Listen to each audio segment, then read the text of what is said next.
Assalamu alaikum 7th class. How are you? I hope you are all well. Today we start lecture number 7 from chapter number 7. बेटा last time हमने reading की थी इस chapter की book page number 35 और 36 की, ठीक है। आज हमने रीडिंग करनी है बुक पेज नंबर 37 की। ये देखें, नज़र आ रहा है आपको बुक पेज नंबर 37। यहाँ से आपने सबसे पहले रीडिंग करनी है फर्स्ट पैराग्राफ की।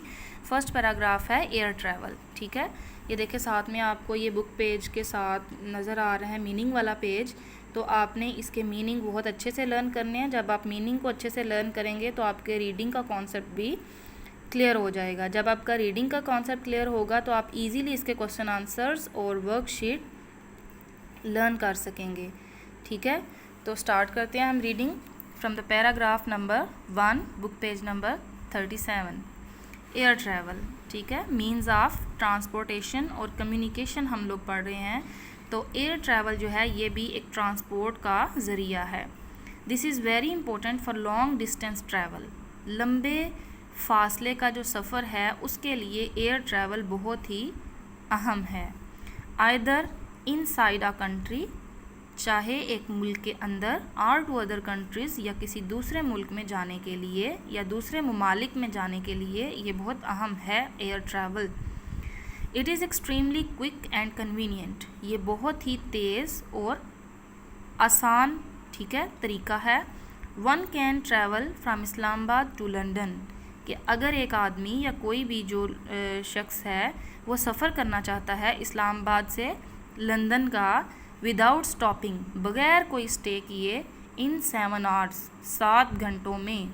Where as a journey by land, लेकिन अगर यही सफ़र जो है वो ज़मीन के ज़रिए करें और सी और समंदर के ज़रिए, would take more than a week, तो वो एक वीक से ज़्यादा टाइम लगेगा, ठीक है। कि एक आदमी इस्लामाबाद से लंदन जाना चाहता है तो बाय एयर वो बग़ैर स्टॉप किए 7 घंटों में लंदन पहुंच सकता है।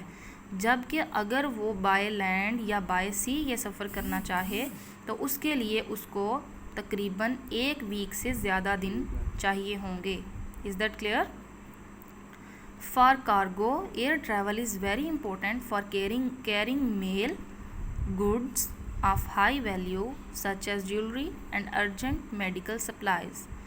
कहते हैं कार्गो मीन्स ये जो चीज़ें लेकर जाते हैं बड़े बड़े कॉटन्स में, बड़े बाहर के मुल्कों में, तो एयर ट्रैवल उसके लिए बहुत इम्पोर्टेंट है। जैसे कि मेल लेकर जाने के लिए अशिया जो कि बहुत ही कीमती होती हैं, ज्वेलरी वगैरह, और अर्जेंट मेडिकल सप्लाइज़, हंगामी हालत में जो तिब्बी चीज़ों की या अद्वियात की ज़रूरत पड़ती है, उनके लिए भी एयर ट्रैवल बहुत ही इम्पोर्टेंट है कि जल्दी से हम एक मुल्क से दूसरे मुल्क में चीज़ों को पहुंचा सकते हैं और बहुत ही सेफ़ वे में। Air travel is of course fairly expensive, ठीक है। एयर ट्रैवल यकीनन बहुत महंगा है, but its advantages usually far outweigh, ठीक है, लेकिन इसके जो फ़ायदे हैं वो बहुत ही ज़्यादा हैं, ठीक है। बेटा ये देखें, फार आउट वे, इसका मतलब है कहीं ज़्यादा। इसके जो हैं फ़ायदे वो कहीं ज़्यादा हैं। डिसएडवांटेज, उसके नुकसान के बदले उसके फ़ायदे कहीं ज़्यादा हैं। नुकसान यही है ना कि महंगा बहुत है, टिकट बहुत महंगी है, पैसे बहुत खर्च करने पड़ते हैं, ठीक है।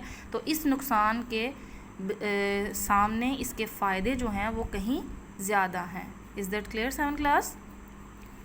The next means of transport is by sea, जो हम समंदर के ज़रिए बहरी सफ़र करते हैं। The sea still carries the largest amount of goods by far, ठीक है, कि समंदर के अंदर जो चीज़ें लेकर जाते हैं, कैरीज, समंदर में भी चीज़ें लेकर जाते हैं, लार्जेस्ट अमाउंट ऑफ गुड्स, बहुत बड़ी मिकदार में। Some countries have a good system of inland waterways, ठीक है, कुछ जो ममालिक हैं उनका अपना जो वाटरवेज़ का सिस्टम है ज़मीनी, वो बहुत ही अच्छा है, ठीक है, उनका अपना मौजूद है।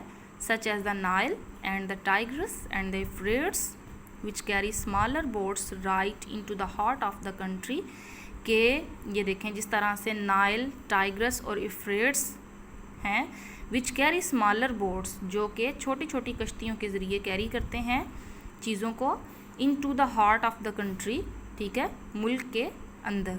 समझ आ गया बेटा। नाइल, टाइग्रस और यूफ्रेट्स ये तीनों दरिया हैं। ये देखिए मैंने साथ में इनके मीनिंग मेंशन किए हुए हैं। नाइल दरियाए नील, यह मिस्र में है। टाइग्रस और यूफ्रेट्स, टाइग्रस बोलते हैं दरियाए दजला को और यूफ्रेट बोलते हैं दरियाए फरात को, ठीक है। ये दोनों एक साथ साथ चलते हैं, तुर्की, साइरिया और इराक़ में जाते हैं, ठीक है। इन ममालिक से होकर ये गुज़रते हैं। तो ये तीनों दरिया हैं, इनके अंदर बहुत ही अच्छे जो हैं वो उन्होंने इनलैंड वाटरवेज बनाए हुए हैं चीज़ों को कैरी करने के लिए। Is that clear? जहाँ पर ये दरिया पाए जाते हैं उन ममालिक ने चीज़ों को कैरी करने के लिए बहुत अच्छे वाटरवेज बनाए हुए हैं, ठीक है। नेक्स्ट है जी, इन साउथ अमेरिका, साउथ अमेरिका की बात करें, लार्ज ओशन गोइंग वेजल्स, बहुत बड़े समंदरी जहाज़ बनाए हैं उन्होंने। Can sell over 1500 kilometres right into the interior of Brazil, ठीक है, जो कि चलते हैं समंदर में 1500 किलोमीटर तक, ठीक है, इंटीरियर ऑफ ब्राज़ील, अंदरूनी ब्राज़ील तक, ठीक है। From the Atlantic ocean along the river Amazon, ठीक है, अटलांटिक ओशन से होते हुए रिवर अमेज़ोन के साथ, ठीक है।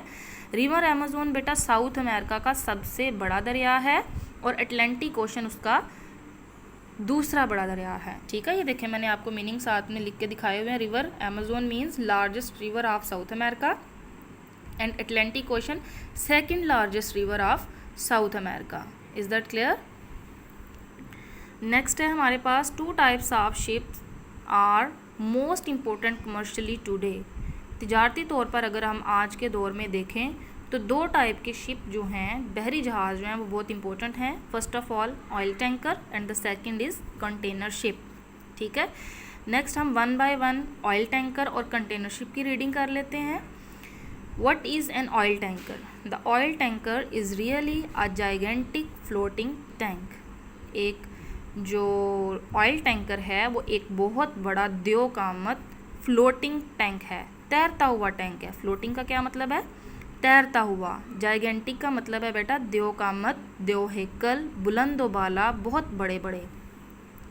With engines at one end, और इसके एक सिरे पर इंजन लगा होता है, इंजन लगे होते हैं, engines. Some are over 450 metres long, कुछ ऑयल टैंकर 450 मीटर लंबे एंड 70 मीटर्स वाइड, और 70 मीटर खुले होते हैं। एंड द क्रू, बेटा क्रू का मतलब है बहरी जहाज़ का जो अमला होता है, ठीक है। क्रू मीन्स बहरी जहाज़ का अमला। हैव स्मॉल मोटरसाइकिल्स, उनके पास छोटे छोटे मोटरसाइकिल्स होते हैं। To travel from one end to the other, ठीक है। ऑयल टैंकर इतना बड़ा होता है, 450 मीटर तक लंबा होता है कि उसके एक सिरे से दूसरे सिरे तक जाने के लिए उस जहाज़ के अमले ने या उस टैंकर के अमले ने छोटी छोटी मोटर बाइक्स रखी होती हैं कि पैदल सफ़र करना उनके लिए पॉसिबल नहीं होता। A large tanker can carry 550 million litres of oil, एक बड़ा जो ऑयल टैंकर होता है वो तकरीबन 550 मिलियन लीटर ऑयल कैरी करता है, ठीक है, इतना वो ऑयल लेकर जा सकता है। The next one is container ship. What is a container ship? Container ships are now universal for most types of goods except such things as coal. Container ship जो हैं वो बहुत ज़्यादा ज़रूरी होते हैं बेटा। यूनिवर्सल का मतलब होता है आलमगीर, आलमी, मतलब अच्छा या बड़ा, ठीक है। For most types of goods, बहुत सी टाइप्स की जो चीज़ें हैं उनके लिए। Except such things as coal, ores etcetera, ठीक है, जैसे कि कोयला और धातें वगैरह। ओर्स का क्या मतलब है? धातें, ठीक है, इनके लिए ज़्यादा ये अच्छे होते हैं। A container ship is really a floating platform, ये एक प्लेटफॉर्म होता है तैरता हुआ। On which containers are stacked, जिसके ऊपर बड़े बड़े कंटेनर्स को जोड़ा जाता है। स्टैक्ड का क्या मतलब है? जोड़ना। They are all the same size, ठीक है, इनका सेम साइज़ होता है इन कंटेनर्स का जो कंटेनर शिप के ऊपर लोड किए जाते हैं। और उनका साइज़ क्या होता है 6 मल्टीप्लाइड बाई 2.4 मीटर्स। और डबल दिस साइज़ या इस साइज़ से भी डबल होते हैं और उनका भी सेम साइज़ होता है। Goods are packed into the containers, चीज़ों को कंटेनर के अंदर पैक कर दिया जाता है एट द फैक्ट्रीज में, and then conveyed directly to the ports, और फिर उन कंटेनर्स को बराह रास्त बंदरगाह पर कन्वे कर दिया जाता है, पहुंचाया जाता है। कन्वेयर्ड का क्या मतलब है? पहुंचाना। पोर्ट्स मीन्स बंदरगाह, जहां पर बहरी जहाज़ खड़े होते हैं और उन पर चीज़ों को लोड किया जाता है। Where special machinery loads them on to the ships, जहाँ पे बड़ी बड़ी स्पेशल मशीनरी जो है वो इन कंटेनर्स को शिप्स के ऊपर लोड करती है। ठीक है, बिलो डेक उनको ढांपती है, एंड स्टैक्ड और जोड़ती है ऑन टॉप ऊपर। ठीक है, बिल्कुल ऊपर तक इनको जोड़कर ढांप देती है वो मशीनरी। ठीक है बेटा, आज हमने यहाँ तक ही रीडिंग करनी है और इस रीडिंग को आपने बहुत अच्छे से सुनना है और समझना है, साथ में मीनिंग भी लर्न करने हैं। ठीक है, ये मीनिंग आपको नज़र आ रहे हैं सारे?